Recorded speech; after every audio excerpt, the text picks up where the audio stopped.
उस वक्त मुझे एक्चुअली जब मैं 11th-12th में था तो सब जेई का प्रिपरेशन और ये सारी चीज़ें चलती थी। उस वक्त तो कीड़ा ही रहता है सबको जेई करना है।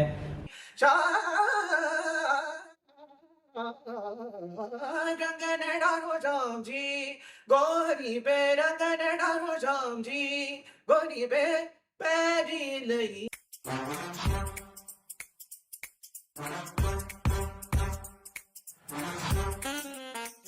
Hello and welcome to the another episode of Doctor.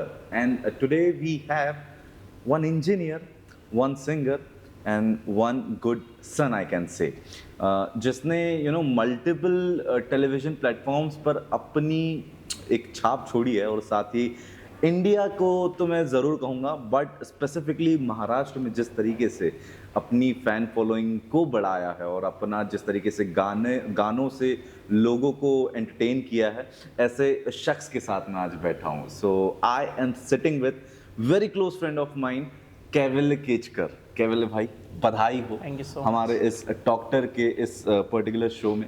और आज आज कैवल्य से बहुत सारी बातचीत होने वाली है और इस बातचीत के दौरान कैवल्य की जर्नी, कैवल्य का जो भी एक्सपीरियंस रहा है पूरे ओवरऑल इंडियन आइडल को लेकर या फिर जितने भी रियलिटी शोज में अब तक के कैवल्य गए, उन सारी चीज़ों से रिलेटेड हम बात करेंगे. पर उससे पहले कैवल्य, मुझे बताओ कैसा लग रहा है आज अगेन इंटरव्यू में बैठकर? बहुत सही लग रहा है. बहुत दिनों बाद आपके साथ तो ये दूसरा इंटरव्यू है. मैं बताना चाहता हूँ, ये बहुत पहली स्टोरी है, ये आप ही बता देना जब भी होगा क्योंकि ये हमारा दूसरा इंटरव्यू है and I am very excited to yes and we are actually very excited and no doubt अगर आपने ये पॉडकास्ट देखना शुरू कर दिया है तो आपका excitement till the end maintain जरूर रहेगा. सो कैवल्य, एक मैंने जैसे इंट्रो में कहा था आपका कि एक सिंगर ही नहीं बल्कि एक इंजीनियर भी है और एक बहुत अच्छा बेटा भी है. कहता है कि एक इंजीनियर इंजीनियरिंग के अलावा बहुत सी चीज़ें कर सकता है, बट ये इंजीनियर जो है वो इंजीनियरिंग के अलावा सिंगिंग तो करता है बट इंजीनियरिंग को अभी भी परस्यू करते हुए कुछ जॉब भी कर रहा है. तो we would love to know about the same thing. Cool. So basically मैंने मेरा इंजीनियरिंग किया है मुंबई से. I have done my BTech in textile chemistry, textile technology आप बोलिए बेसिकली. सो इसमें उस वक्त मुझे एक्चुअली जब मैं 11th-12th में था तो सब जेई का प्रिपरेशन और ये सारी चीज़ें चलती थी. उस वक्त तो कीड़ा ही रहता है सबको जेई करना है, बट वो उसमें जाने के लिए आपको 11th-12th में जो फेज़ में से जाना पड़ता है वो एक अलग ही एटमॉस्फेयर रहता है उस वक्त. So I was doing preparation for JEE and all this things.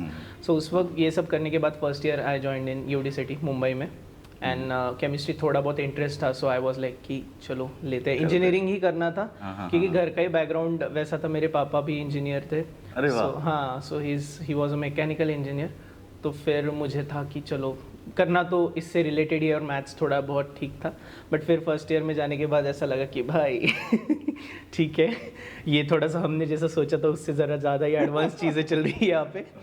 So but मुझे वो सारे फेज़ में कॉलेज में सीखना तो हुआ ही, बट साथ में बहुत अच्छे लोग मिले तो उनके साथ पढ़ने में भी थोड़ा मज़ा आया. एक्सपीरियंसेस वो सारी चीज़ों में बहुत अच्छे लगे और मुंबई का एक्सपोजर मिला उसमें. अरे तुम्हारे जितने भी दोस्त है इंजीनियरिंग वाले, हमने उनके साथ आप बस हमने टीवी पे देखा है कि किस तरीके के दोस्त और कैसी मस्ती आपकी चलती है हॉस्टल्स एंड ऑल में, राइट? तो yes, coming back to the point, मैंने जैसे कहा था कि आप जॉब भी कर रहे थे बीइंग एन इंजीनियर, राइट? तो what kind of job you are doing now? So basically अभी मैं फिलहाल आप बोल सकते हो एक फ्रीलांस करते करते मेरा जॉब भी चल रहा है. Like I am doing music and also working मतलब related to my engineering stuff.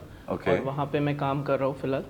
So that क्योंकि अभी सिचुएशन ऐसा है कि until and unless you make it you have to do something to support yourself, क्योंकि उससे भी एक आपको ना ये मिलता है, कॉन्फिडेंस मिलता है that you are earning for yourself. No doubt. और वो ज़रूरी भी है. मुझे पहले नहीं लगता था कि नहीं I'll only focus on what I want to do, but to reach there you have to first build that confidence कि नहीं यार, ये सब करते करते रियलिटी भी एक चीज़ रहता है तो आपको उसमें से भी जाना पड़ता है.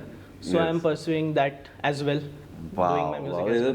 मल्टीपर्पज गाय हम जिसे कहते हैं ना, तो Kaivalya is the best example I should say, because I must say, because एक सिंगिंग के अलावा मैं देखता हूँ ये शोज भी करता है, अपनी जॉब भी मैनेज करता है, फैमिली भी हैंडल करता है एंड अपने एल्बम्स भी, कवर्स भी निकालता रहता है, उसके बाद वीडियो कंटेंट, ये सारी चीज़ें कंटिन्यूस देते ही रहता है भाई। तो कैवल्य, जो हमने आपको मोस्टली देखा है, we have seen you for the first time, I have seen you on the TV.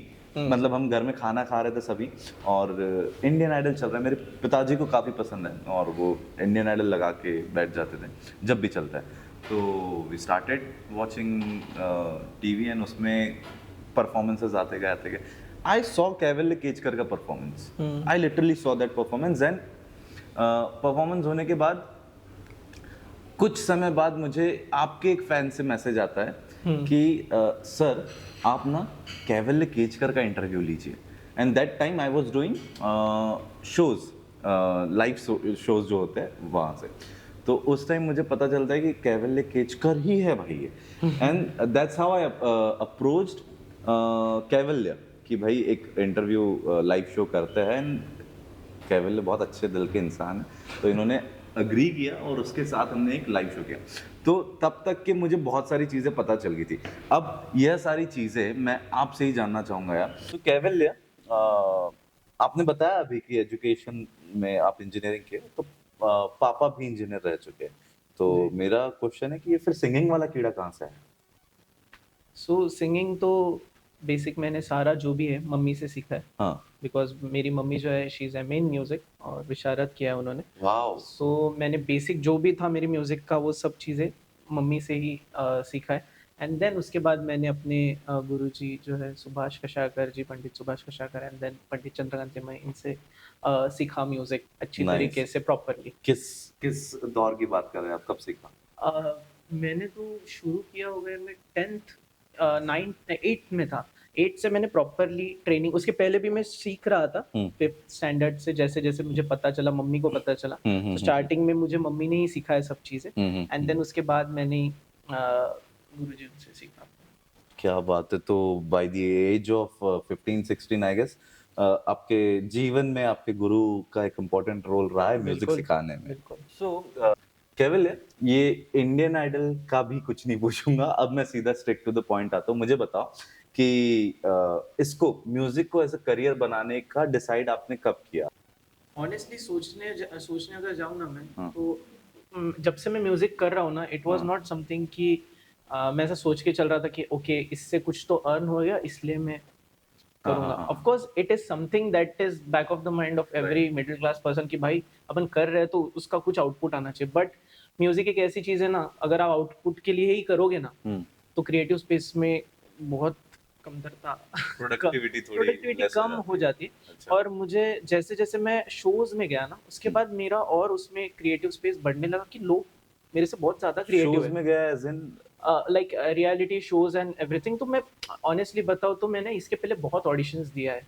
I have almost given 30-35 auditions जहाँ पे मैं रिजेक्ट ही हुआ हूँ। तो केवल ये जो 30-35 का number you are saying, I have seen one of your interview before this as well, उसमें भी you said 30 to 35 auditions you have given, like दिए इसके रियलिटी शोज की, रियलिटी शोज की थे वो सारे? हाँ मतलब एक साल दिया वही शो का, फिर दूसरे साल भी दिया फिर नहीं हुआ, फिर तीसरे साल दिया फिर भी नहीं हुआ। और ये ऑडिशंस शुरू कब से हुए थे, by the age of? Okay that was जब मैं मुंबई आया ना फॉर माय इंजीनियरिंग, तो मैं घर पे बताता नहीं था ऑनेस्टली कि मैं ऑडिशन को जा रहा हूँ, क्योंकि फिर ना मम्मी बहुत मेरी टेंशन ले रही थी, अरे तूने खाया कि नहीं, उनको क्या बताओ पूरा दिन जाता है ऑडिशंस भी करने जाओ तो। सो मैं बहुत बार ऐसी बहुत ऑडिशंस है जो मैंने घर पे बताई नहीं थी, क्योंकि उसके पहले भी आई वाज गिविंग ऑडिशंस। मैं जब 8th स्टैंडर्ड में था तब से लिटिल चैम्प्स के और ये सारी चीजें, बट मैं उसमें भी नहीं होता था। और 10th में गया तो मैं 10th 11th के फेज में मैं थोड़ा सा एज ग्रुप मेरा चेंज हुआ, सो उसमें भी मैं करता था, उसमें भी नहीं होता था। फिर फर्स्ट ईयर आ गया तब तक भी कुछ नहीं हो रहा था, तो मैंने बहुत ऑडिशंस दिए थे उसके पहले। सारेगामापा या कोई भी जो भी आप रियलिटी शो बोलोगे, सारे के मैंने ऑडिशन हर साल दिए हैं। हर साल में 2-3 शोज तो आते ही है। ये ऑडिशन दे दे के फ्रस्ट्रेशन नहीं आता? बहुत आता था बट मुझे पता नहीं, मेरी मम्मी ही बोलती थी हमेशा, क्योंकि मेरी हर ऑडिशन में मम्मी साथ रहती थी। जब तक मैं मुंबई नहीं गया, तो मेरी मम्मी बोलती थी कि हर रिजेक्शन में से कुछ ना कुछ सीखने का रहता है। राइट। अभी वैसे देखा जाए तो उनको भी हर्ट होता होगा यार, क्योंकि मैं जब मुंबई जाता था फॉर मेगा ऑडिशंस, तो ट्रैवल है, आपको सारा पैकिंग करना है। उस वक्त मेरी मम्मी साथ रहती थी, हाँ, घर पे पापा रहते थे, हाँ, इन हाँ, हाँ, सबको संभाल संभाल के घर पे उनका कैसा होगा, ये सारी डिसीजंस बना के हम मुंबई जाते थे। हाँ। 2 दिन वहां पे रहना कैसे, कोई कॉन्टैक्ट्स नहीं है, कुछ भी पता नहीं है क्या करना है, और बस वहां एक पे जाते थे बस पर्पस ऑडिशन है। देने। और ऑडिशन में भी ऐसा है कि अगर मैं ऑडिशन दे रहा हूँ तो मैं उस जगह पे हूँ, पेरेंट्स लोग वहां पे नहीं आ सकते क्योंकि फिर सबके पेरेंट्स आते थे, तो उनको एक अलग रूम था। तो उस वक्त मैं मम्मी से मिल भी नहीं पाता था, तो हुँ, सिर्फ मम्मी आती थी साथ में। हुँ, दिन भर मैं अपना ऑडिशन प्रोसेस में रहता था, और इतना समय देने के बाद भी नहीं होता था। So it used to hurt a lot. हुँ, मुझे पता नहीं मुझे कितना होता था, हुँ, मम्मी हुँ, को हुँ। तो होता ही होगा, बट मम्मी मुझे हमेशा बूस्टअप करती थी इन सब चीजों को लेके। अच्छा, तो यू सेड कि 30, 35, 40 के आसपास ऑडिशंस हम्म। दिए थे। इसमें इंडियन आइडल का नंबर कौन से नंबर पे था ऑडिशन? पता नहीं मुझे, ऑनेस्टली मैं बताता हूँ आपको इसके पीछे और की। इंडियन आइडल के ऑडिशन का भी जर्नी हम अगर क्विक आप बता पाओ तो जानना चाहेंगे। मैं आपको शॉर्ट में बताता हाँ, हूँ, मेरा एक पॉइंट पे फ्रस्ट्रेशन लेवल आ गया था हाँ, फर्स्ट ईयर में, हाँ, कि मैं उसके पहले ऑडिशन दिया था, एंड आई फेल्ट कि मैंने अच्छा दिया, मुझे ऐसा लग रहा था। हुँ, क्योंकि अपना अपना परसेप्शन रहता है। देखो, आप जब 35 ऑडिशन दे देते हो ना और रिजेक्ट होते रहते हो ना, आपको भी समझता है आप क्या गड़बड़ कर रहे हो एक बराबर। पॉइंट के बाद, और आप ना रेक्टिफाई करते रहते हो मिस्टेक्स, और आजू बाजू में इतने कंटेस्टेंट्स रहते हैं ना, आपको भी समझता है कि यार इसमें क्या अच्छी बात है, और ये जो हाँ, मेरे में नहीं है, हाँ, इसका हाँ, सॉन्ग सिलेक्शन अच्छा है क्या, हाँ, अच्छा वो फिर मैं मेरे पे वर्क, ऐसा हर बार मैं करता था। हुँ, बट हर बार कुछ ना कुछ अलग ही बॉल आता था अच्छा, जजेस के सामने से, हाँ, यार ये तो मैंने सोचा नहीं था। ऐसे ही होते होते गया, फिर कभी कभी जाके ना धीरे धीरे समझा कि okay, this is the way you have to present yourself, this is the song hmm, hmm, selection hmm, you hmm, have to hmm, do. हुँ, सब करने के बाद भी नहीं हो रहा था, and then I was in my first year of engineering, तो मेरे को हो रहा था कि नहीं, अब मैं इट्स ओके, अभी मैं म्यूजिक करूंगा। उस वक्त भी हुँ, ऐसा नहीं था कि मैं छोड़ दूंगा, तो एक पॉइंट पे ऐसा फ्रस्ट्रेशन लेवल भी आ रहा था मुझे फर्स्ट में कि नहीं यार, मतलब ऑडिशंस नहीं दूंगा, I will just do music, मतलब मेरे लिए करूंगा हाँ, म्यूजिक और ऐसा करूंगा। क्विट करने का कभी थॉट आया? नहीं यार, मुझे पता नहीं, नहीं आया बट फ्रस्ट्रेशन के चलते। फ्रस्ट्रेशन था। और मेरा और मेरे मम्मी का भी एक ड्रीम था कि at least I want to do one reality show. मुझे ऐसा लगता था कि at least I deserve one chance. हुँ, हुँ, हुँ, हुँ, इतना तो नहीं है, जब मैं देखता था लोगों को टीवी पे परफॉर्म करते, मेरे ही फ्रेंड्स रहते थे ना बहुत सारे, तो मुझे ऐसा होता था कि यार सब लोग हो रहे हैं, मेरा क्यों नहीं हो रहा है। So it used to hurt, मतलब पता नहीं, आप ज्यादा उसके डिटेल में जाओगे ना सोचने के लिए, मत सोचो, हाँ, मैं तो क्या कह रहा आप हूँ कंफ्यूज हो जाओगे। हाँ, अभी वो एक पर्टिकुलर फ्लैशबैक में जाते हैं जहां पर केवल ने इंडियन आइडल के स्टेज पर फॉर द फर्स्ट टाइम चढ़ा अपना ऑडिशन देने। हम्म। जब वहां चेस नंबर ऐसे बैच वगैरह लेकर हम्म। जाते हैं तो वो वाला बताओ भाई कि वहां तक के कैसे पहुंचे थे। जितना मुझे पता है कि आई बिलीव 1, 1.5, 2 लाख के करीब इंडिया में ऑडिशंस देते हैं एक ऐसे रियलिटी शो के लिए। उस रियलिटी शो में टॉप 100 में आना बहुत बड़ी बात, उसमें भी टॉप 10 में आना तो उससे बड़ी बात भाई।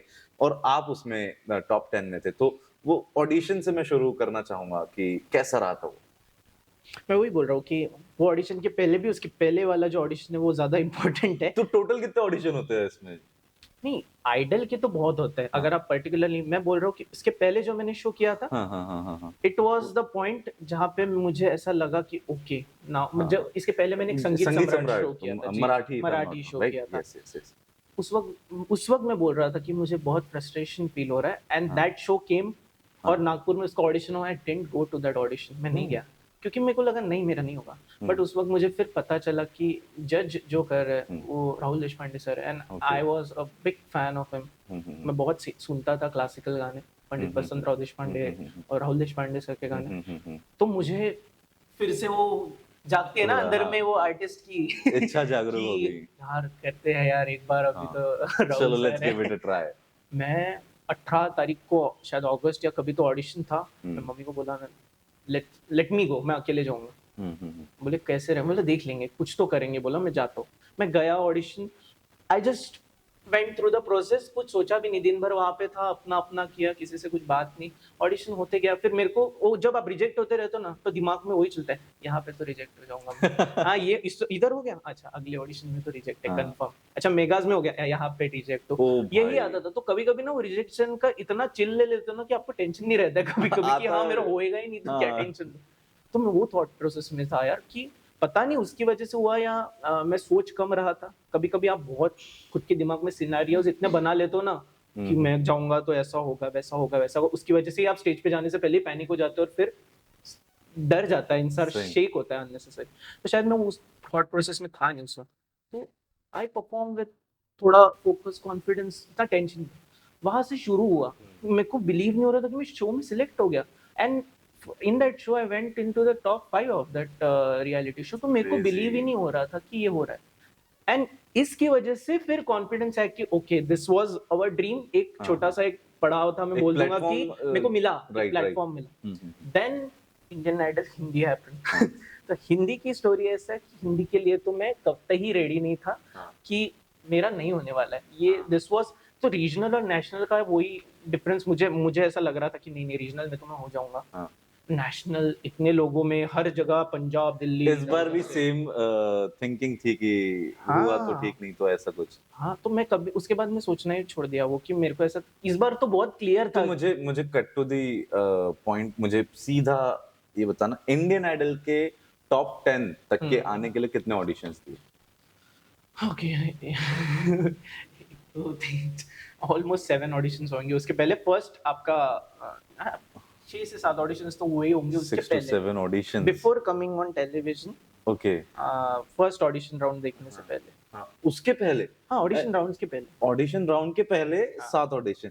और जो ऑडिशन राउंड जो था, मतलब जो टेलीकास्ट हुआ था, वो आपका 8वां वीकेंड से, पकड़ के और चलना। उसके बाद एंड आफ्टर दैट और एक कलिंग राउंड होता है जो टीवी पे नहीं दिखता है, हाँ, एंड देन उसके बाद मेगाज रहता है, एंड देन उसके बाद टॉप 15। भाई साहब, journey is not so easy. But I remember Indian Idol के उसी ऑडिशन राउंड में एक बहुत अच्छा सुंदर गाना आपने गाया था। तो like before I ask anything else, if you can sing that particular song right now, तो बड़ा अच्छा लगेगा भाई। पौश ऐसी डगर कोई अगर जो अपनाए, हर राह के वो अंत पे रास्ता ही पाए, धूप का रास्ता जो पर जलाए, मोड़ तो आए छाओ ना आए, राही जो चलता ही जाए, कोई नहीं है जो कहीं उसे समझाए, सपनों से भरे नैना तो नींद न चैना, सपनों से भरे नैना तो नींद है ना चैना, सपनों से भरे नैना नैना नैना नैना नैना रे, सपनों से भरे नैना नैना नैना नैना नैना नैना रे, सपनों से भरे नैना नैना नैना नैना नैना नैना नैना रे।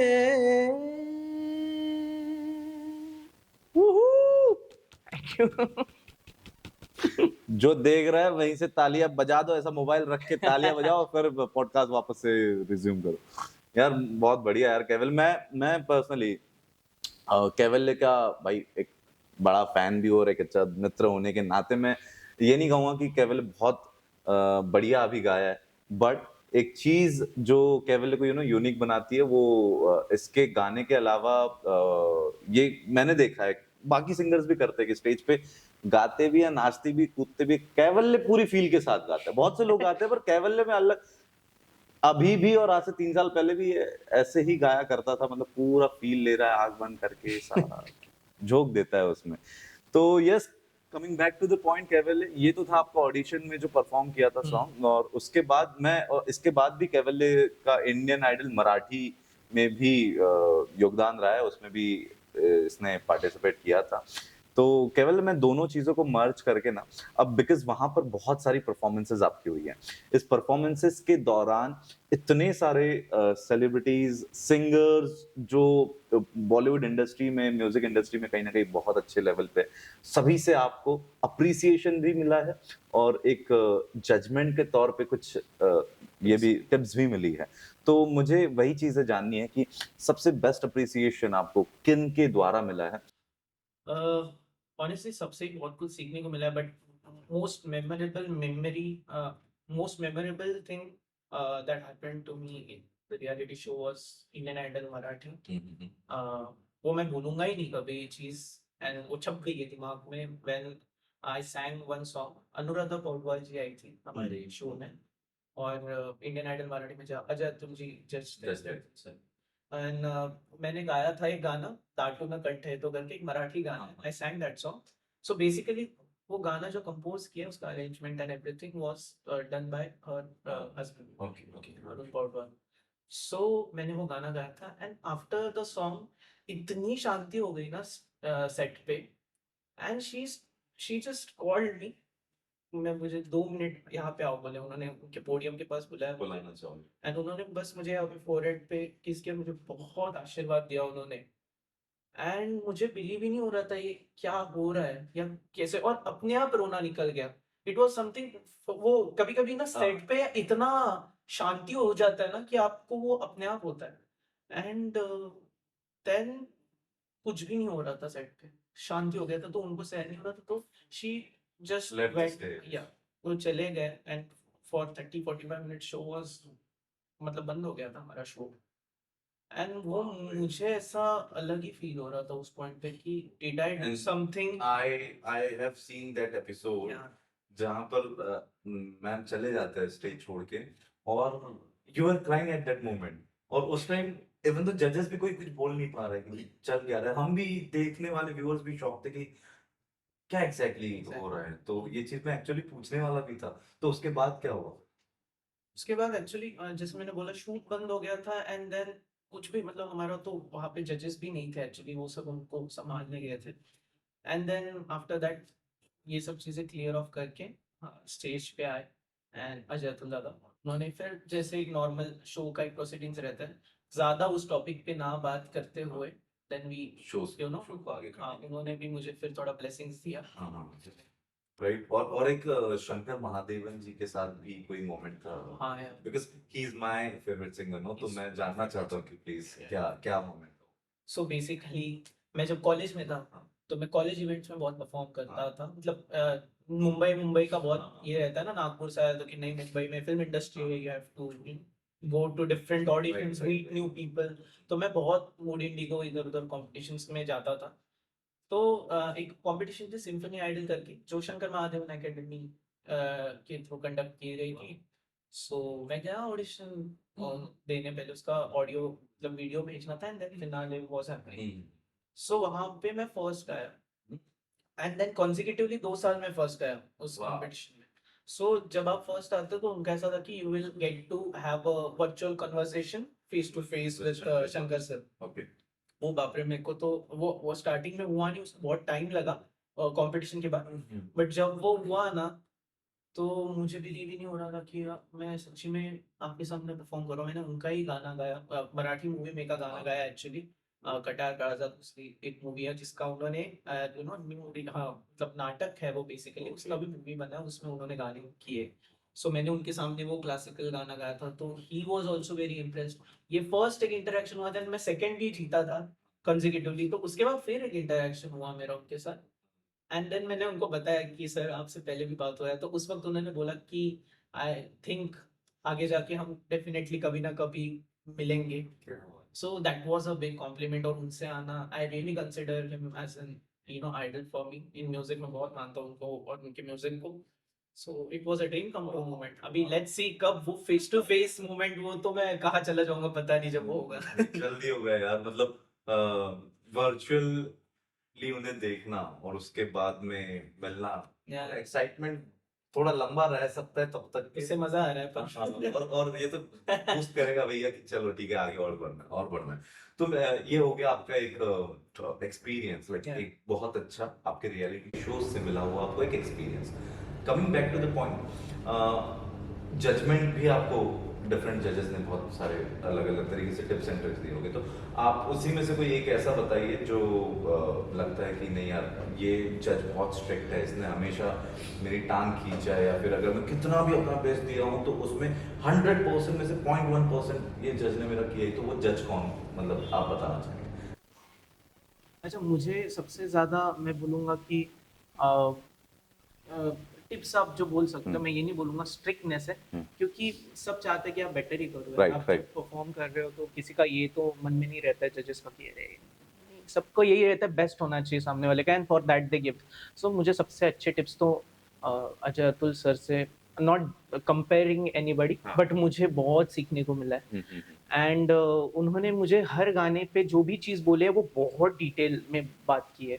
हर परफॉर्मेंस में शायद आपको टीवी पे वो 1 घंटा का एपिसोड दिखता हाँ, है, हाँ। बट वहाँ पे वो शूट होते वक़्त बहुत समय चलता है, 24-24 घंटा शूट ही चलता है, 12-12 घंटे शूट ही चलता है। वाह। तो उस वक़्त ना बहुत सारी चीज़ें जो दिखती नहीं है, बट हमें टिप्स बहुत मिलते हैं। सो बेस्ट सारे के सारे मुझे अच्छी बातें और म्यूज़िक के रिलेटेड एकदम न्यूआंस चीज़ें, कि तुमने यहाँ पे थोड़ा फ्लैट लगाया, तुमने उसमें फ़ील यहाँ पे ऐसा चाहिए था, हाँ, हाँ, हाँ। ये लाइन पे प्रॉपर तुमको फेड इन करना था। ये सारी चीज़ें वाह। अजय अतुल से बहुत सीखने को इवन दो केवल्ले का ना एक ऑडिशन हुआ था, जो इंडियन आइडल मराठी का ऑडिशन था, उसमें केवल्ले ने कौन सा गाना गाया था? रंग न डारो श्याम जी, रंग ना डारो classical. Shyam ji, classical song. उसमें आई रिमेम्बर अजय अतुल जी बोलते हैं, उसमें से अतुल सर ने आई गेस कहा था ये कि मैं एक पॉइंट तेरा कम एक पॉइंट नहीं देना चाहूंगा, क्योंकि तूने यहाँ पर कुछ तो भी ऐसा किया अजय था। सर थे। अजय सर ने बोला था कि एक पॉइंट तेरा काटूंगा मैं, वो नहीं दूंगा। और तब तक के अतुल सर जो थे उन्होंने अप्रूवल दे दिया था कि हाँ you are selected. But after that वो आपको कोई गोल्डन माइक देता है, हाँ, वो एक वाली भी। टिकट हाँ, रहती है हाँ, जो आपको सिर्फ आगे के राउंड में लेती है, और हाँ, गोल्डन माइक जो था वो आपको डायरेक्ट टॉप 30 के मेगा ऑडिशंस में लेके जाती है। तो उसके पहले भी 1-2 ऑडिशंस थे, हाँ, यू हाँ। Skip that audition if you get the golden mic. Wow तो मैं भी डर गया था यार उस वक्त। यार, मतलब ये सॉन्ग ने आपको टॉप 30 में हाँ, पहुंचा दिया था विद yes, दैट गोल्डन या माइक, विद दैट वन छोटा सा मिस्टेक जो अतुल सर ने पकड़ा था, अजय सर, अजय सर ने पकड़ा हाँ। था। ये सॉन्ग हम फिर से सुनना चाहेंगे प्लीज। आज मिस्टेक नहीं करूंगा। यहाँ आज अजय अतुल जी भी नहीं है। Yes. नहीं, बट उस वक्त हमारे उसके बाद एक प्रमोशनल इवेंट हुआ था जहाँ पे मैंने फिर से ये गाना गाया था, एंड उस वक्त मुझे डर नहीं था ना, क्योंकि मैंने एक बार परफॉर्म कर लिया था Yes, उनके yes, सामने, फर्स्ट परफॉर्मेंस, एंड इतना ज्यादा एक्साइटमेंट रहता, तो आप घबरा जाते हो। अभी तो आपने बेस्ट के सामने दिया है। Oh my God. यस, तो वो सॉन्ग। ओके।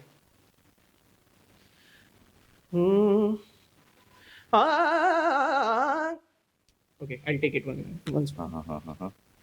रंग न डारो श्याम जी, श्याम जी रंग न डारो श्याम जी, श्याम जी रंग न डारो श्याम जी, श्याम जी रंग न डारो श्याम जी, श्याम जी, श्याम जी रंग न डारो श्याम जी, रंग न डारो श्याम जी, गोरी पे रंग न डारो श्याम जी, गोरी पे बैरी नहीं, हाँ बैरी नहीं,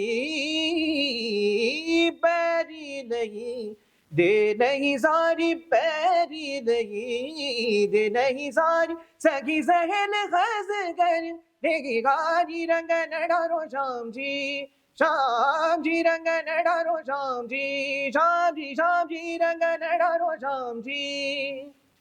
कैसे हो खिलाड़ी मानत नाही, कैसे हो खिलाड़ी मानत नाही, कैसे हो खिलाड़ी, कैसे हो खिलाड़ी मानत नाही, बर जोरी न करो जाओ मैं तो हारी, रंग न डारो श्याम जी,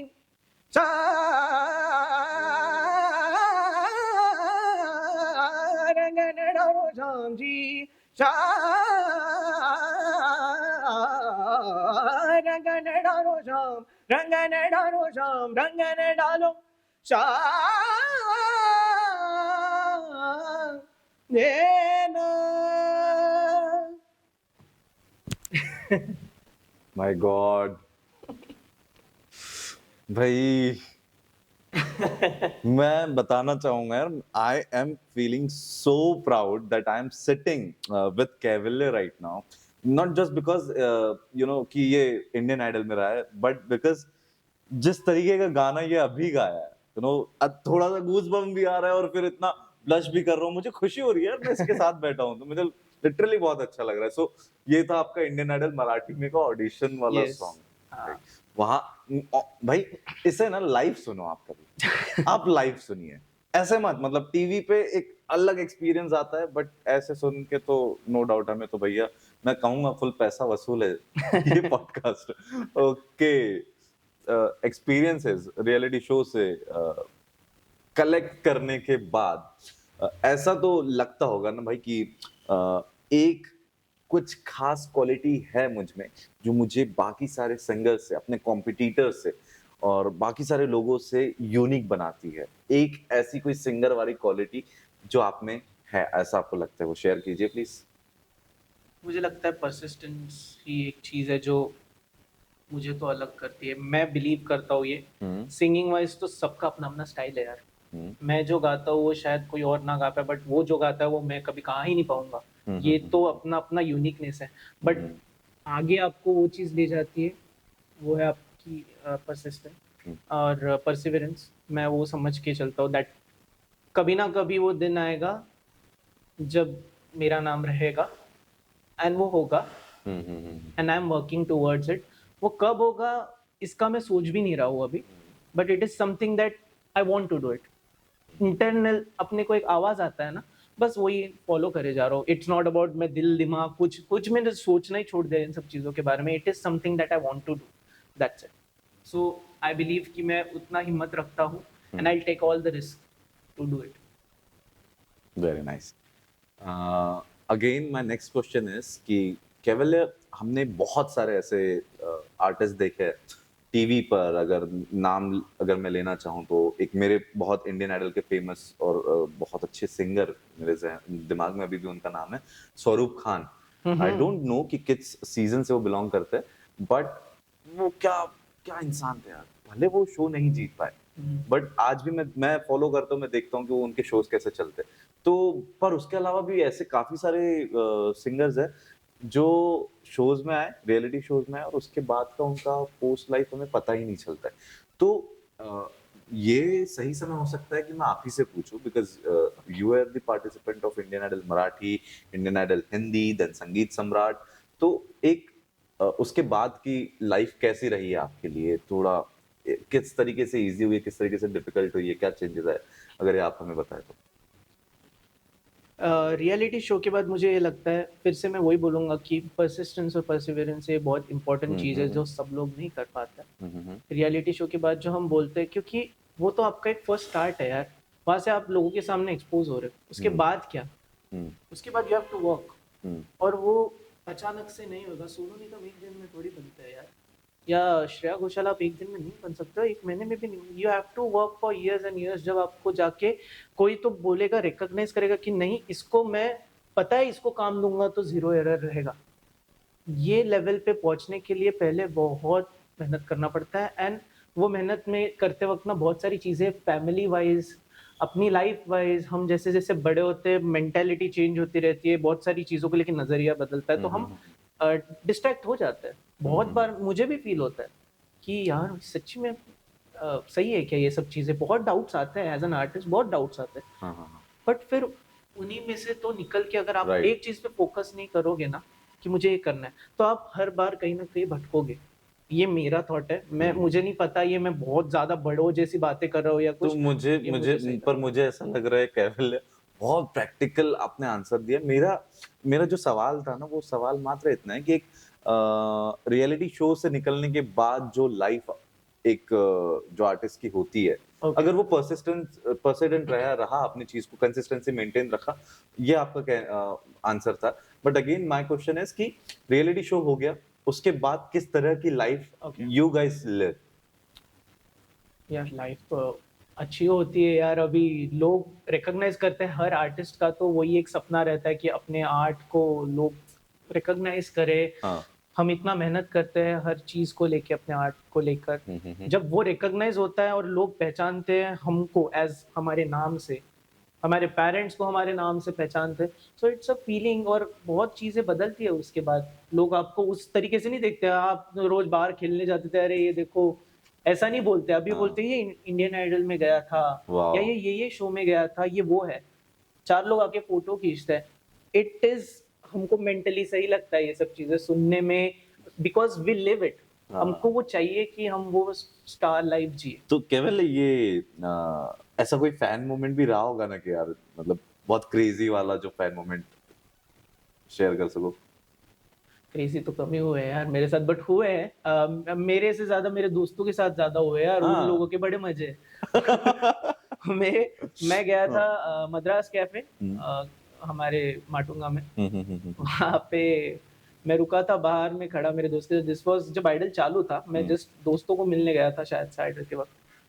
और मैं गया वहाँ पे, वो एक सर आए, वो उनके वाइफ के साथ थे, फैमिली के साथ थे। पता नहीं वो इतना वियर्ड देख रहे थे मुझे ऐसा, और ऐसे देखे ही जा रहे हैं।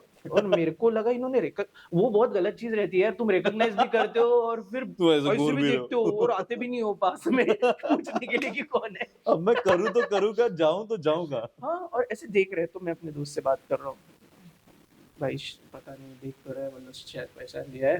देख, वो आए, एजेड थे। हाँ, ऐसा बस, तुम इंडियन आइडल में हो। सर पूछ रहे हो या बता रहे हो?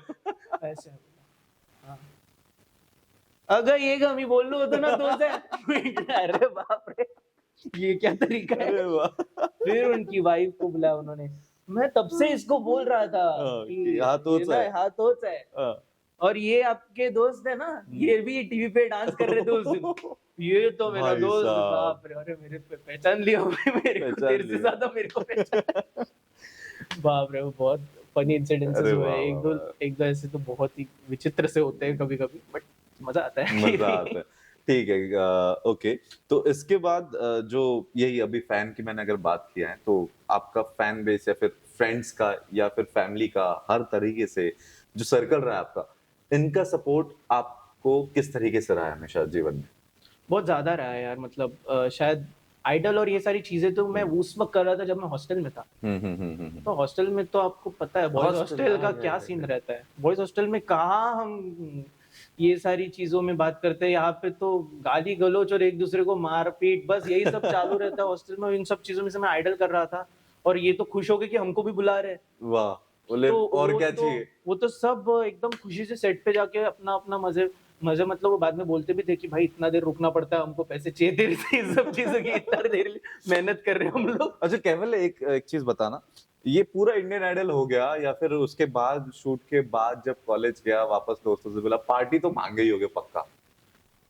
हाँ, पार्टी तो बहुत मांगी। फिर बाद में मुझे मेरा कैंटीन का बिल दिखा, तो इन्होंने अपनी मन से मेरे नाम से कैंटीन में बिल बना के रखा था। वो कोविड के वक्त मेरे को वो भाई कैंटीन साहब। वालों का मैसेज कॉल आया कि सर आपकी इतनी पेंडिंग है। कितना था, कितना था, कितना छोड़ो, था? अरे बता अरे बता। छोड़ो। केवल कितना था बिल? मैं कभी मेरा नाम लिखा ही नहीं है कैंटीन में, ना मेरा कभी वहां पे कोई अकाउंट था। हाँ। इन लोगों ने कब बनाया अकाउंट, और सब मेरे को बोलते तेरा ही तो अकाउंट है। वो तो अच्छा हाँ तो बोलते। बिल कितना, अमाउंट कितना था? छोड़ो ना। अरे बताना ना भाई, क्या बहुत बड़ा भी नहीं, बट हॉस्टल के टाइम पे वो ज्यादा ही लग रहा था। मेरा कितना था, 4,000 के आसपास का। कैंटीन में क्या बिल रहता है मेरे को भाई बताओ। 20 रुपए का समोसा क्या या लेते हो क्या तुम लोग। अपन-? हाँ, वहाँ पे मैगी मिलता है हमारे हाँ। कैंटीन में, चाय मिलता है, हाँ। ऑमलेट खाओगे आप, ज्यादा हाँ। से ज्यादा चाव अपना बिरयानी हाँ। मिलेगा, उसके और अलावा इस क्या टाइम खाओगे। तक के लड़का घर से पैसे लेकर अपना एजुकेशन कंप्लीट कर रहा है। मेरे को याद है जब मैं रहता था, 4,500 रुपए मुझे आते थे महीने के, टू बाप रे। सरवाइव पूरा महीने के लिए। हाँ, राइट, उसमें से जाएगा सब बच बच के जो बचेगा वो अपना रहता था, फिर मंथ के एंड में थोड़ा बहुत और भेज देते थे। सोचो ये 4,500 आपका पूरा आता था। हाँ। ये सिर्फ कैंटीन का आ रहा है कैंटीन मेरा। का बिल आया था, देखो भाई, तो और बड़ा ऊपर से था। ये सब करने के बाद भी बोलते पार्टी तो दिया ही नहीं तूने।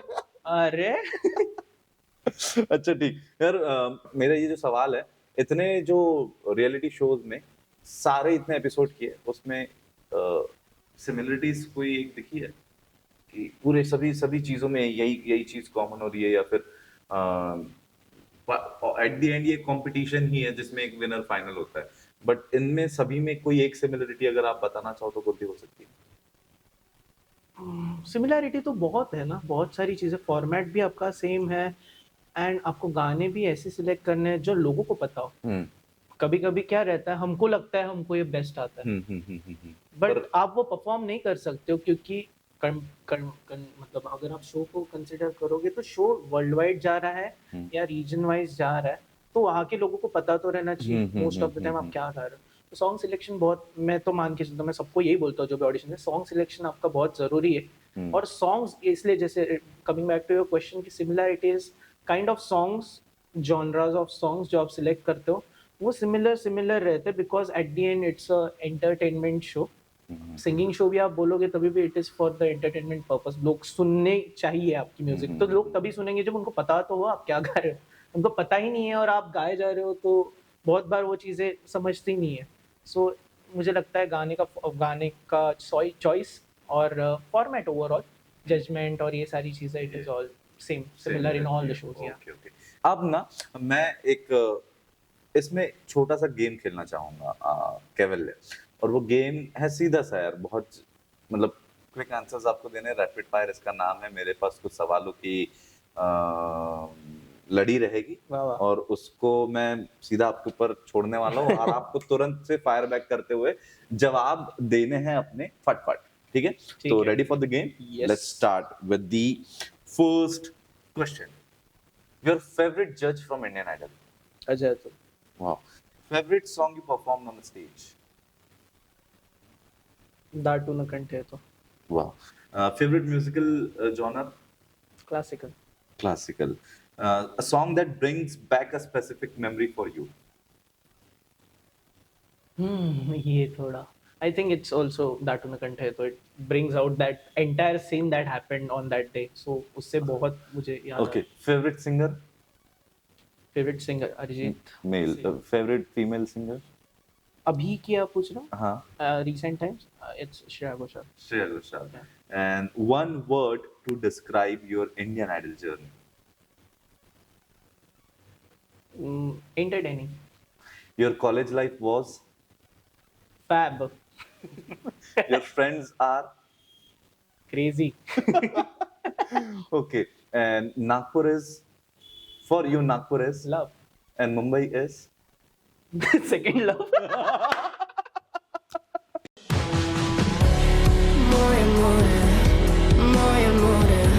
भाई हाई फाई दे फिर बेइज्जत मत कर। इसके बाद योर फेवरेट एंकर? फंस गया बेचारा। देखो अभी दो दो दो ऑप्शंस मिल सकते हैं, दोनों में मैं नहीं हूँ, चलो बताओ। नहीं नहीं, आप क्यों नहीं हो, आप ही हो यहाँ पे यार। मेरे को your favourite anchor? Honestly Manoj भाई, आप सच में, and your actual idol of your life? Like in music, life के लिए ओवरऑल कहूंगा मैं पूरा। It's my mother. Your mother? Yeah. The role, importance or role of your mother in your life is? She's always been a support system, boosting system, तो उनकी वजह से ही हूँ यहाँ पे, नहीं तो बहुत पहले छोड़ दिया होता शायद से, चीज़ें कॉम्प्लेक्स जैसे हो रही थी। कोई एक सपोर्ट रहना ज़रूरी है, एटलीस्ट मेंटल सपोर्ट रहना ज़रूरी है, काम के बारे में छोड़ दो, मेंटल सपोर्ट रहना बहुत ज़रूरी है। She has been that for years. अच्छा, अभी इंडियन आइडल, चलो ये तो एक रैपिड फायर में क्विक आंसर्स कुछ चाहता था, इतने ही क्वेश्चंस थे, ज्यादा नहीं। ओके। पर Successful. बहुत क्विक थे, यस बहुत quick. First love, second love we got to know, third love? नहीं वो छोड़ो। यार मैं ना एक क्वेश्चन बिल्कुल नहीं पूछने वाला हूँ जो केवल से इंडियन आइडल के मंच पर भी पूछा गया था, एंड दैट इज कि कोई शादी, लड़की, गर्लफ्रेंड नहीं पूछ रहा हूँ भाई, नहीं पूछ रहा हूँ। अगर पर एक पूछना चाहूंगा फिर भी, केवल अब आपका डेली रूटीन कैसा होता है? अभी तो फिलहाल मेरा म्यूजिक ही मैं कर रहा हूँ, फोकस उस चीज़ पे। सो एवरीडे रियाज तो चल रहा है, बट साथ में I am trying to create new things जो अभी तक मैं नहीं कर रहा था। मुझे बहुत लेट स्ट्राइक हुआ ये चीज़ कि मैं लिख सकता हूँ या कंपोज कर सकता हूँ, क्योंकि मुझे पता था, एंड मैं वही बोल रहा हूँ कि कोविड के टाइम में I started listening to lot of music और उसमें से specifically Ajay Atul and symphonic music I started listening, फिर उसमें हैंस जिमर हो ओके और ये सारी म्यूजिक में बहुत ज्यादा सुनने लगे, तो वो एक इम्पैक्ट पड़ गया उस पॉइंट पे, क्योंकि दूसरा कुछ करने को नहीं था उस पॉइंट पे, तो मैं सुने ही जा रहा था म्यूजिक। तो उस पॉइंट से मुझे स्ट्राइक हुआ कि ओ आई कैन कंपोज। सो मैंने हवे में बेट्स लिए खुद पे, आई कंपोज्ड। मैं सोच भी नहीं रहा था कि ये चलेंगे, उसके पहले 2 साल सोच रहा था कि यार ऐसा अच्छा ही चाहिए। वैसे कंपोजिशन कितना मतलब ऐसा पर्टिकुलर कोई जॉनर पकड़ लिया आपने इस पे नहीं, मैं लिखना जॉनर है? भी नहीं कुछ पकड़ता तो हूँ। भी मुझे रहेंगे। ऐसा लगता है कि अगर आपको ये एक टॉपिक पकड़ के चलेंगे, अगर आपको मन के चलना है, आपको लव सॉन्ग है, ठीक है, you are writing according to that. अभी आपको इतना तो पता है कि लव सॉन्ग ढंग टंग धंग धंग ऐसे तो नहीं कर रहे हो आप लव सॉन्ग नहीं। अचानक से। लव सॉन्ग इज थोड़ा सोलफुल विथ मीनिंग, डिपेंड्स आप कैसे मूड पे कर रहे हो, है ना, आपका क्या थॉट है। और मैं पूछ भी नहीं रहा हूँ सामने वाले को कि तेरे को क्या लगता है, तेरे लिए लव क्या है। No, I am not asking. मैं मेरे लिए जो सही लगता है कि this is what I feel about my music and my what love is, I try to compose in that sense, और मैं निकाल देता हूँ। I don't think much. मैं पहले बहुत सोचता था मनोज भाई, बहुत सोचता था मैं कि यू नो कि ये इस ऐसे चलेगा क्या। अभी मैं सोचता हूँ कि चलेगा नहीं चलेगा से क्या फर्क पड़ रहा है। You have to vent out yourself. अगर कभी ना कभी वो डाल दो आप यूनिवर्स में, कभी ना कभी वो जब होगा ना चीज, वो फटेगा। तो ज्यादा सोचना नहीं है। मैं तो सबको बोल रहा हूँ जो भी बडिंग कंपोजर्स एंड आर्टिस्ट्स है, please don't live too much in your head कि ये कैसा होगा, क्या होगा, कैसे जाएगा। यही अभी इसी से रिलेटेड है केवल, जो लिसनर्स है हमारे, उसमें काफी सारे ऐसे लिसनर्स रहेंगे जो कैवल्य को बहुत पहले से फॉलो कर रहे हैं एंड बहुत सी चीजें सीखना चाहते हैं। तो हमारे उन लिसनर्स को आप कुछ ऐसी 3-4 चीजें बता सकते हैं, जैसे कि वोकल एक्सरसाइजेस कौन सी करनी चाहिए to make your voice more healthy, and या फिर उसके अलावा कौन सी ऐसी 2-4 चीजें जो एक सिंगर को हमेशा ध्यान में रखनी चाहिए। तो उनके लिए प्रो टिप्स हो सकती है, इस पॉडकास्ट के माध्यम से वो कुछ जरूर सीख के जाएगा। तो वो चीज प्लीज हमारे व्यूअर्स के लिए आप शेयर करिए। वोकल्स के लिए तो मैं मेजरली बोलूँगा, ज़्यादा मैं करता था ये चीज़ कि जब शो आता है ना या कोई परफॉर्मेंस रहता है, तब टेंशन के मारे ना ज़्यादा रियाज कर लेते हो। ये मैंने बहुत बार किया और मैंने गड़बड़ किया है स्टेज पे इस चीज़ के कारण, क्योंकि आपका आवाज़ ना पूरा क्रैक होने लगता है एक पॉइंट के बाद। वो टेंशन में आप इतना रियाज कर ले, तो मैं सुबह सुबह उठता था, 4 बजे रियाज करने को उठता था मैं, और मैं रियाज करते ही रहता था फिर तो 1 घंटा 2 घंटा, और उसके बाद परफॉर्म के लिए जाता था 2-4 घंटे बाद। तो उससे क्या होता है, आप बहुत ओवर रियाज कर लेते हो और फिर आपका क्रैक्स आने लगते हैं, और फिर आप टेंशन में भी आ जाते हो कि ये तो मेरे साथ नहीं हुआ अभी पहले, इसके पहले, आज क्यों हो रहा है। तो आप टेंशन में रहते हो। तो वो ना करते हुए सिर्फ लो नोट्स, मतलब मैं जो भी म्यूजिक सिंगर्स है मैं बोलूँगा, just try to focus on your lower notes, क्योंकि वो जितना आप लो जाओगे ना वोकली, उतना ही आपका वोकल्स अप रेंज में, हाई रेंज में अच्छी तरीके से लगता है। ये मैंने खुद एक्सरसाइज करके नोटिस किया है। सो वो कोई एक्सरसाइज जो लो नोट में एकदम हम कर रहे हैं, कोई भी स्केल, जैसे दिस वर्क्स फॉर एनीवन, मतलब ये मैं बोल रहा हूँ ऐसे नहीं, मुझे कुछ सिखाओ भाई। हाँ, जैसे अभी आपका एक वॉइस रहता है, आपका भी नॉर्मल वॉइस, आप सिर्फ सा लगाओ, कोई भी नोट पे सा लगाओ, ठीक है, this is your normal voice. आप शायद ये लोन में बात करते हो बराबर, है ना, सा जो भी आपने लगा, यही नोट को पकड़ के बस इसको एक्सटेंड आप अगर करोगे कि आपका अगर ये नॉर्मल नोट चल रहा है, बस इसी को आपको यही रेंज में सा नी ये आपको नीचे नीचे जाके, तो वो लो नोट हो गया। हाँ, बस इधर पे खेलना चाहिए व्हेन यू आर डूइंग रियाज। करो करो करो। गलती हो गई तो पॉडकास्ट बंद मत करो। सा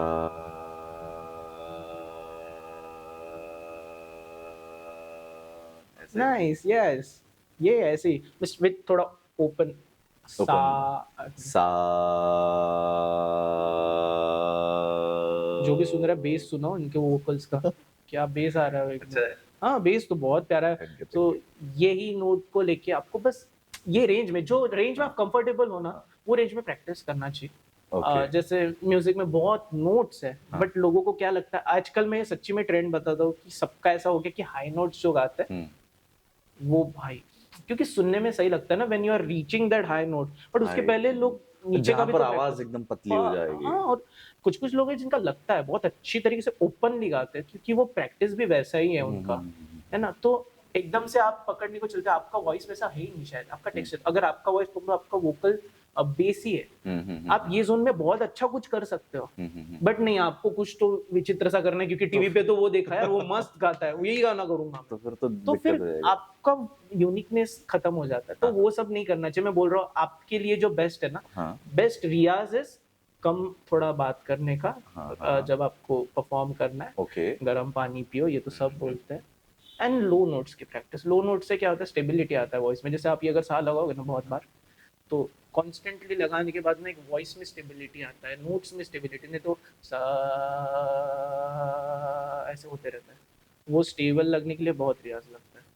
हमारे अच्छा बड़े एक बड़े लोगों ने भी यही बोला है। हाँ हाँ मैं जस्ट कंप्लीट कर रहा हाँ हूँ हाँ कि प्लीज हमारे जो भी क्लासिकल में बेस्ट ऑफ द बेस्ट नाम रहे होंगे, सबका यही कहना है कि सबसे पहले सा लगाओ, बाकी नोट्स पे जाओ ही मत।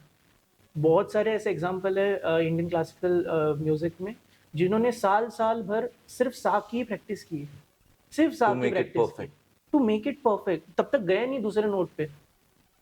तो ये आजकल नहीं है। मेरा सवाल ही वही था कि एक जिसको सिंगिंग का स भी नहीं पता, एस भी नहीं पता, उसको एक अगर एक सिर्फ ओके ओके सिंगर बनना है, तो यही कुछ सरगम सा रे गा मा, एग्जैक्टली ये तो उसके लिए भी बेसिक शुरू अगर करना है तो सा से ही करना है।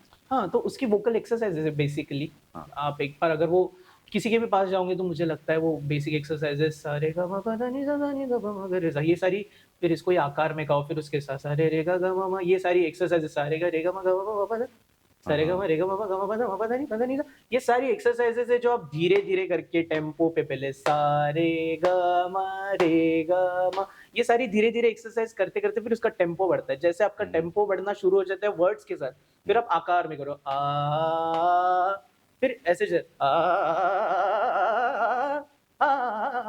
क्या कहते हैं? दिस इज आकार। आकार। आकार तान बोलो, आप तान भी बोल सकते हैं, पर आ में गा रहे हो आप हाँ, कोई हाँ। चीज। जैसे आ भी है, ओम भी है, ओ, ये भी करते हैं लोग। सारे वॉवेल्स बेसिकली, अ आ ई Crazy. ऊ, सारे वॉवेल्स में आप गाओ।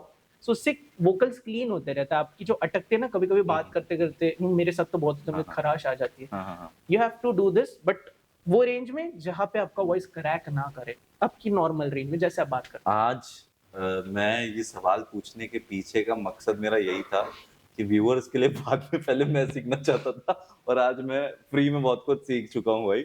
बहुत बहुत शुक्रिया भाई ये चीज सिखाने के लिए। अब केवल लास्ट मोमेंट तक के हम आ चुके हैं, तो कुछ आखिरी के 2-3 सवालों के साथ मैं आपको यहाँ से छोड़ दूंगा।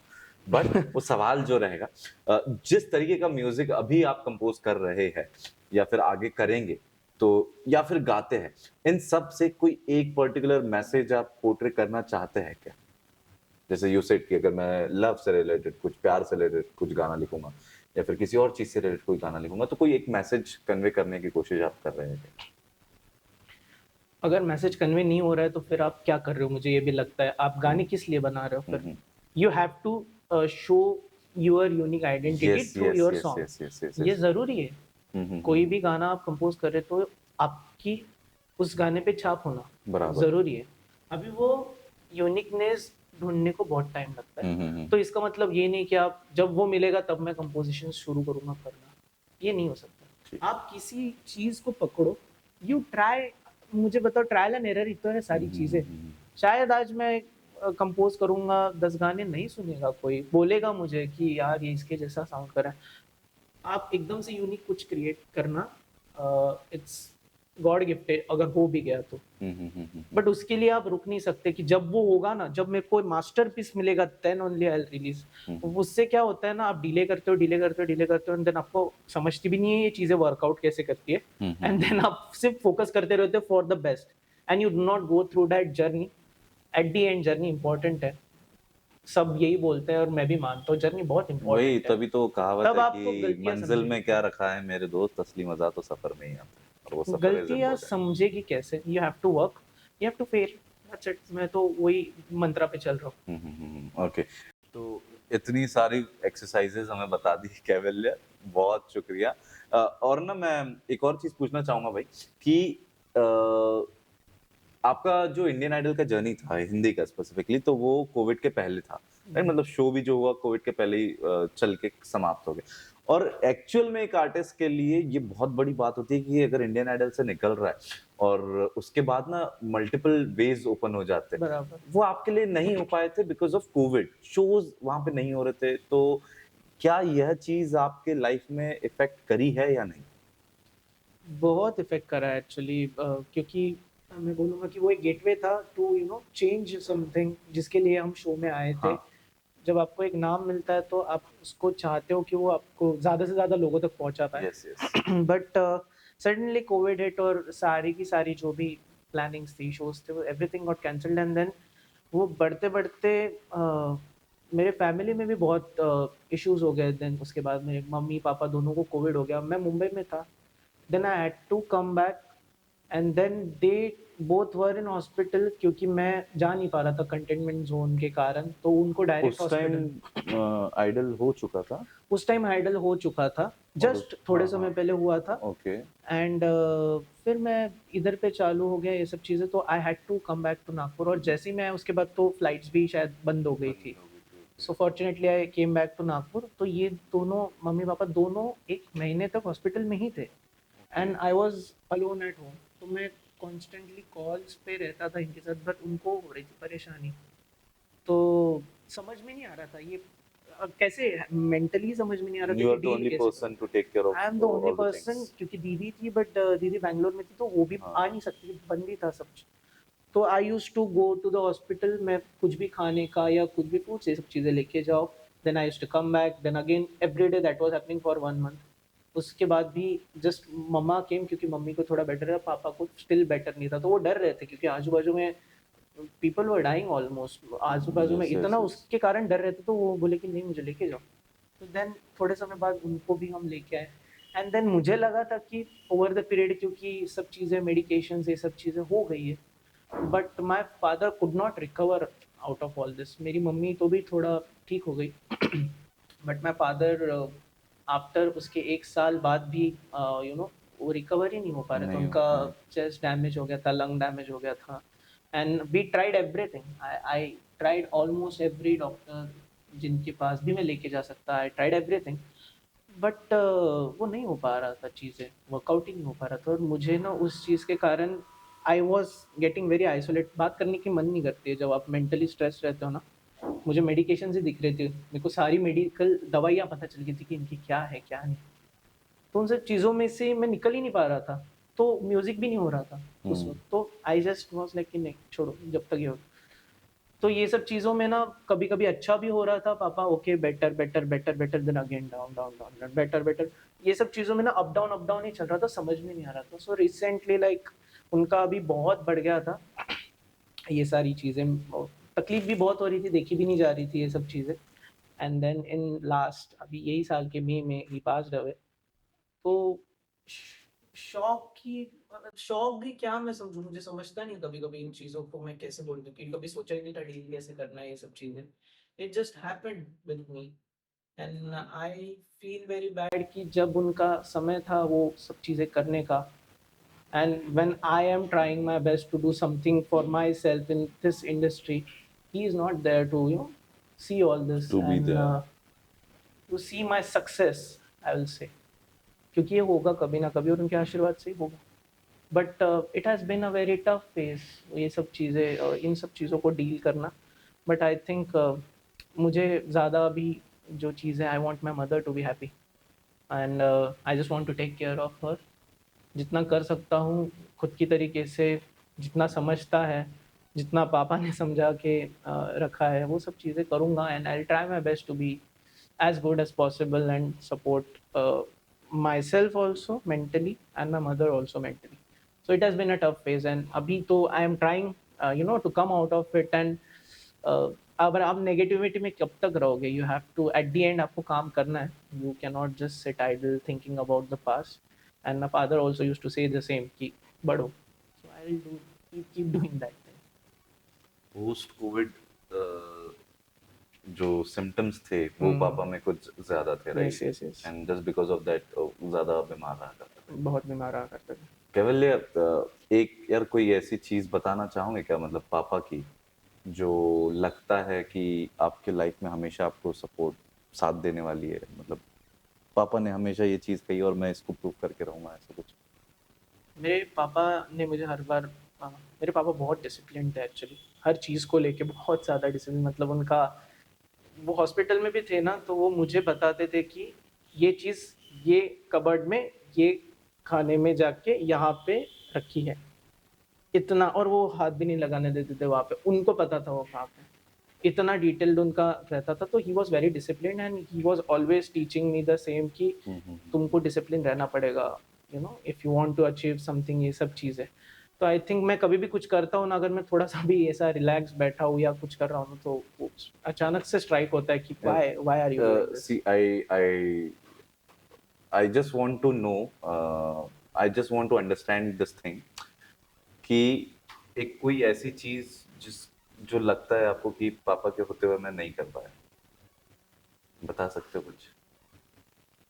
आई एक्चुअली मुझे ये फील्ड में, like as a musician, as a composer, I wanted to go to a certain level उनके सामने। एक idol, of course this is a you know stepping stone, but मैं चाहता था कि मैं इसको एज अ प्रोफेशन जब एक अच्छी तरीके से लेवल पे पहुंचा दूँ, so that I can earn through this thing and I can you know be known with this thing which will happen eventually कभी ना कभी ज़िंदगी में। बट मैं चाहता था कि उनके सामने ये सारी चीज़ें हो, तो मुझे वो रहती है। बट यू नो मैंने एक पता नहीं मैंने ये चीज़ क्यों की, but I love doing saying this thing अभी, कि मैं जब ये बीमारी चल रही थी ना पापा की, मैंने एक हैबिट बना ली कि मैं रोज़ सुबह, क्योंकि फादर सन रिलेशनशिप ऐसा रहता है ना, you do not normally meet, और आप हाथ नहीं मिलाते हो, हग नहीं करते हो, तो ना मुझे वो हिट हो करता था। कभी कभी मुझे लगता था कि ये नहीं हो रहा है इनसे, हाँ, तो मैं ना एक हैबिट बना लेता। आई एवरी डे मॉर्निंग में जब भी वो उठे, गुड मॉर्निंग, लगता था थोड़ा ऑकवर्ड ना स्टार्टिंग में करने, मैंने आदत बना लिया था उस चीज़ को। मैं एवरीडे कर रहा था, कैसे भी लगे। वो भी कर रहे थे धीरे धीरे, वो पहले नहीं कर रहे थे, ऐसा क्यों आ रहा है। मैं बोला करेंगे, मिलेंगे, चलो गले मिलो। ज़बरदस्ती करा था मैंने वो चीज़ की, करना ही है मुझे ये चीज़, सो दैट आज मुझे ना वो सही लगता है कि चलो, it was not a barrier for me कि मैं उनको हग नहीं कर पाया लास्ट टाइम और ये सब चीज़ें। I feel content with that thing. You know, Cavalier से मेरी कैवलियर के पिताजी के जाने के बाद जब बात हुई थी एक बार, तब कैवलियर ने यही कहा था कि हग वाली बात, ये सेम चीज मुझे कही थी। And from that day to till now मैं ये सोच ही रहा हूँ कि मैं अपने पापा को हग करूँ। यार बहुत डिफिकल्ट Everybody. टास्क लगता है, I don't know why, but I I understand यार कि वो साया होने के बाद का जीवन कैसे आप बिता रहे हो अभी। And you are really you know toughest guy I have seen. I am not saying because but ऐसी बहुत सी चीजें जो पॉडकास्ट पर केवल नहीं बता पा रहे हैं, मैं भी नहीं चाहता हूँ कि डिस्कस हो। बट उसके अलावा जो लाइफ है एक आर्टिस्ट के तौर पे, एक सिंगर के तौर पे, जिस तरीके की लाइफ केवल जी रहा है, that is very very very different from the reality, right? तो ये तो था, ठीक है। बट अभी नाउ इस जिस स्टेज पे है, यहाँ से let's you know bounce back, या थोड़ा सा हमें वापस से बिल्कुल। We have to do our best. And I know जिस इंसान के साथ मैं अभी बैठा हूँ, ये इंसान जब वापस आप देखोगे कुछ सालों बाद, तो ये दी कैवल केचकर रहेगा। अभी कैवल केचकर है एंड तब दी कैवल केचकर रहेगा for Thank you sure. so much. And I know because I have that kind of trust on you buddy. Thank you so much. मेरे से And with this, I just want to say कि I wish very very you know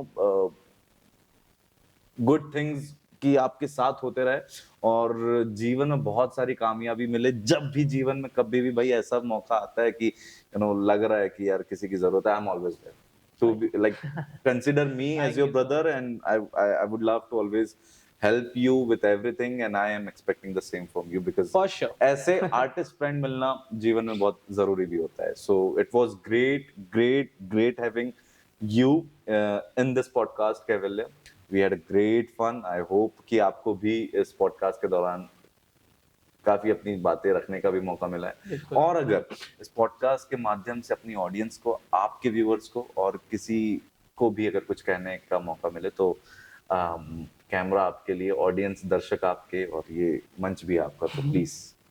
तो first of all I am very happy कि ये यहाँ पे मुझे बुलाया गया है for to shoot this podcast, वो भी मनोज भाई के साथ। सो क्योंकि इनके साथ बहुत फ्री हूँ मैं बात करने के लिए, इतना शायद मैं ऑकवर्ड हो जाता किसी से इतना डीप बात करने में, but he is like a friend, like a brother. So अच्छा लगा मुझे यहाँ पे आके बात करने में। टू ऑल द व्यूअर्स जो देख रहे हैं, बडिंग आर्टिस्ट, मेरे ही जैसे बहुत सारे musicians, fans, everyone, I just want one thing, I just want to say one thing कि प्लीज़ अगर आपको लगता है कि आप किसी चीज़ में आपका दिल लगता है, just analyse it through every possible way. अगर आपको उस चीज़ में मज़ा आ रहा है करने में, just do not think much about what people are saying. Honestly करते रहो यार, कभी ना कभी आपको भी समझेगा कि आप में क्या इश्यूज है, and you will eventually rectified. But अगर आप में वो बात है ना, प्लीज डोंट गिव अप, बस दैट्स द ओनली थिंग। करते रहो, कैसे भी करते रहो, but just do it, just do it, that's it. Just do it, that's it guys. One more time, thank you so very much. And अगर आप इस पॉडकास्ट पे नए हैं, हमारे इस चैनल पे नए हैं, तो हमें ज़रूर सब्सक्राइब करें, हमारे इस पॉडकास्ट को अपने दोस्तों के साथ शेयर करें, और बने रहे हमारे साथ। तब तक के लिए देखते रहिए और ज़रूर सपोर्ट करें हमें डॉक्टर पे। This is MC Manoj with Kaivalya केजकर, signing off right now.